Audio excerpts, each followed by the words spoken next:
Ryan Reynolds is now trying to bully the court to try to put financial pressure on Justin Baldoni. You were the ones who started the lawsuit. Blake Lively's own legal team flipped the script, exposing her and Ryan Reynolds in a huge scandal they'd been desperately trying to keep hidden. Lively and Mr. Reynolds are now seeking sanctions on the purported ground that certain allegations in their complaint are... Apparently, client privilege means nothing when your clients throw you under the bus to protect their glossy PR image.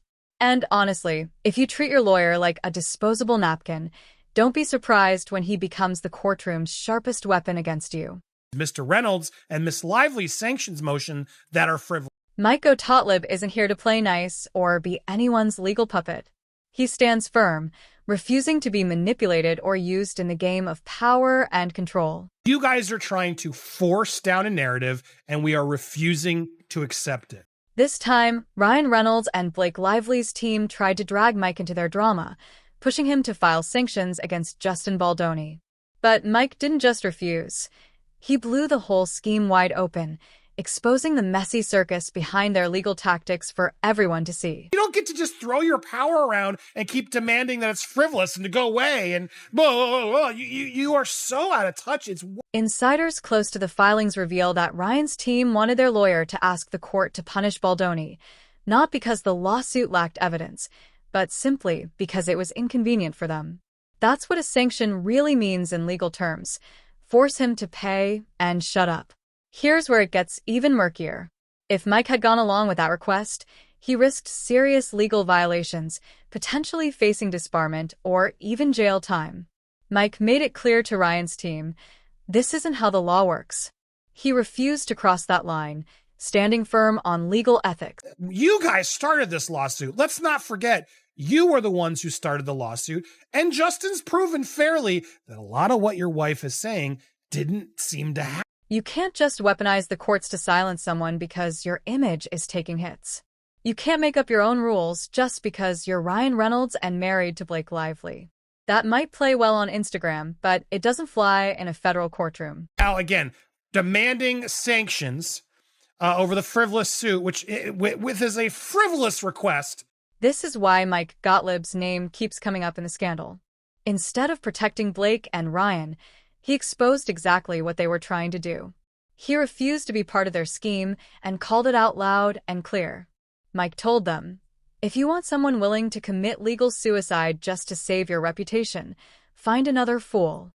He wasn't going to risk his career or integrity for a cover-up. Instead of playing along, he blew the lid off their plan and made sure the truth started coming out. Drowning the court yet again with more high-profile demands to go away.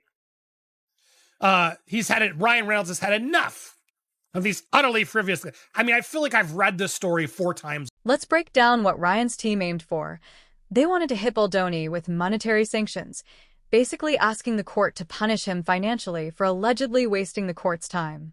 Is defending himself, so it's different for me. You're constantly out there trying to say, no, we're victims. Believe us, we're victims. Here's the kicker. We're still in the discovery phase, the part where both sides gather evidence, testimonies, and facts.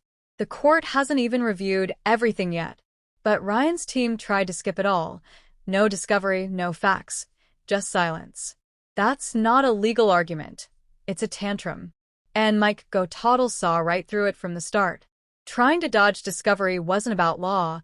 It was about avoiding the truth coming to light. It's absolutely ridiculous. Talk about frivolous. In simple terms, Ryan was trying to financially crush Baldoni before he even had a chance to properly defend himself. It's the classic wealthy tactic. Drain your opponent's resources until they can't afford to fight back. But Mike saw through it and called it exactly what it was: a manipulative power play hiding behind the guise of a legal strategy designed to intimidate and silence rather than seek justice. Our party's complaint contains substantial factual allegations supported by a mountain of evidence. We anticipate that the court will agree. And they will. What makes this even worse is that if Mike knowingly filed that sanctions request without legal grounds, he could face charges like abuse of process or obstruction. That shows just how serious the situation is. But the bigger picture is clear. Ryan Reynolds isn't just battling a lawsuit. He's fighting for the final major contract of his career. This isn't just about winning or losing in court. It's about preserving his entire future in Hollywood and protecting his last big payday. You gotta understand, Ryan Reynolds has a very lucrative deal through Fox, through everything, that he's in bed with them. They can't afford to cut him loose, but they can have a talk and tell him, Ryan, this is not. Behind all the legal battles and PR chaos lies a harsh truth. Ryan has only one major deal left with Disney, inherited through the Fox merger. If he blows this, it's game over. No more multi-million-dollar Marvel paychecks, no more Deadpool, no more brand empire. Just a man stuck with a messy public image and a reputation Disney would rather erase from memory.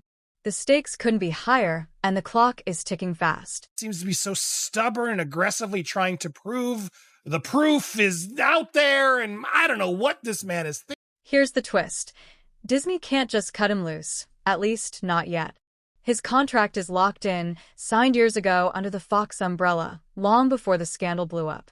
That deal still binds them, limiting their options for a direct exit, for now. Himself and Disney have been trying to get Ryan Reynolds to drop this nonsense. Just like Taylor Swift, just like everybody else involved, nobody wants to be involved in this. Contracts with companies like Disney always include a hidden safeguard known as the Morals Clause. Simply put, it gives Disney the power to sever ties if Ryan does anything that damages their image, like getting caught up in a messy lawsuit involving accusations of blackmail, retaliation, and false narratives. No matter how much money is involved, they can walk away. And right now, Ryan is under intense scrutiny. Guess who's watching him closer than anyone else? Bob Iger himself. The CEO is personally keeping an eye on every move, ready to pull the plug if things spiral further. Folks are over this "it ends with us" lawsuit, and they want it to stop.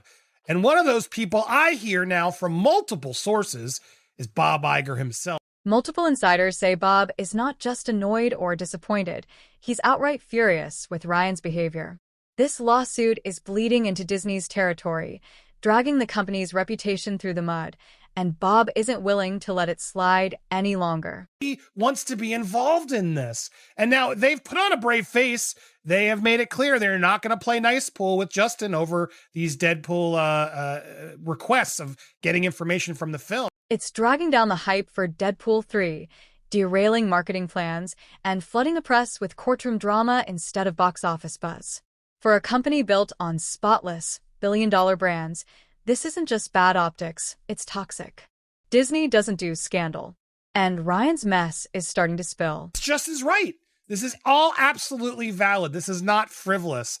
He is demanding that they hold on to these documents so that he can do his discovery to figure.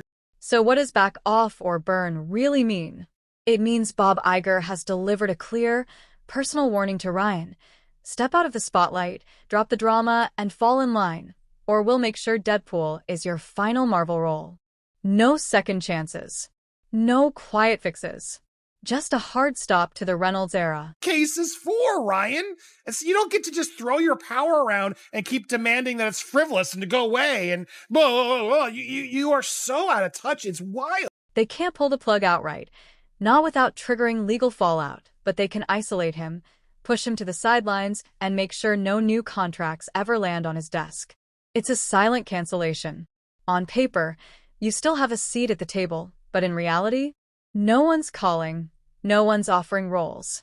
You're still in a room, technically, but the invitations have stopped coming. And meanwhile, Justin's out there feeling the financial weight. Now, to be fair, I'll call this out for what I see it is. To me, I believe this. I'm not trying to deny that he's not suffering, because he is. He is, make it clear. But this also conveniently is showing damage. And still, Ryan keeps pushing forward. Why? Because if he backs down even slightly, if he admits any fault, he loses control of the narrative. And Ryan Reynolds isn't just an actor. He's a brand, a billboard for wit, charm, and polished A-list perfection. In his mind, the second he shows weakness, the media swarms. Disney starts to worry, and suddenly, he's no longer essential. He's expendable. To Ryan, control isn't just power. It's survival. Buck, the exclusive people source, they're smartly putting stuff out there to remind everybody Justin's not out there at premieres and launching stuff. He's still suffering, and he is. That's why Ryan isn't just defending himself. He's trying to disappear from the mess entirely. His whole game is distraction. Flip the narrative, paint Justin Baldoni as the aggressor filing baseless lawsuits, and cast himself as the misunderstood millionaire, just a family man under attack. It's not a legal strategy, it's image control. And it's all about making sure the spotlight never lingers on him for too long. Good on them. Valid. It's valid. They are trying to keep him in there, keep the story going, but remind everybody of the stress that he's going through, which is real. And honestly, as you even say, but he's a positive guy. And I do think he'll be okay at the end of this. This isn't about winning in court. It's about saving the Reynolds brand. If Ryan can convince the public and media that he's the real victim, maybe Disney backs off. Maybe they don't trigger that clause in his contract. Maybe, just maybe, he weathers the storm and comes out with Deadpool and his billion-dollar image still intact. Brian Friedman did respond. In the latest assault on Mr. Baldoni and other Wayfarer parties, Miss Lively and Mr. Reynolds are now seeking sanctions on the purported ground that certain allegations in their complaint are frivolous. But Brian Friedman wasn't buying it. He saw straight through the performance. This wasn't some legal mix-up. It was, as Friedman bluntly put it, a calculated, coordinated legal assault. He called it exactly what it was, refusing to let Ryan hide behind legal jargon and Hollywood theatrics. But anyway, now he's trying to ask the judge to ding Justin's team financially. And Ryan's push for sanctions? That wasn't about justice. It was pure revenge. A calculated move to strangle Baldoni financially, block discovery before it could begin, and smother the lawsuit under layers of red tape and celebrity power plays. But then Friedman called it out, loudly, publicly, and just like that, the whole scheme unraveled. The plan wasn't just exposed. It was obliterated. Deadpool star on Tuesday hit back against JB and his team with a request for monetary sanctions, which they say is a reaction to the preposterous defamation lawsuit that makes a mockery of the legal system. Instead of quietly burying the case, Ryan just turned up the volume. Now the courts are watching, Disney is watching, and so is the public. And every frantic move he makes doesn't scream confidence, it screams panic. Because that's exactly what it is. Panic. Ryan's not just scared of losing in court. He's terrified of losing his empire, his brand, and the carefully crafted image he's spent years protecting. Calling everything frivolous. I don't see him out there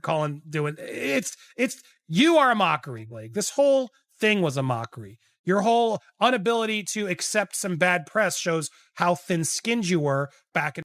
You really think Blake Lively's stressing over a failed PR campaign? Ryan's the one panicking. He's terrified of Marvel cutting ties, terrified his billion-dollar brand is about to shatter like cheap glass. And if even his top execs are begging him to stop and he won't, what truth is he so desperate to keep buried?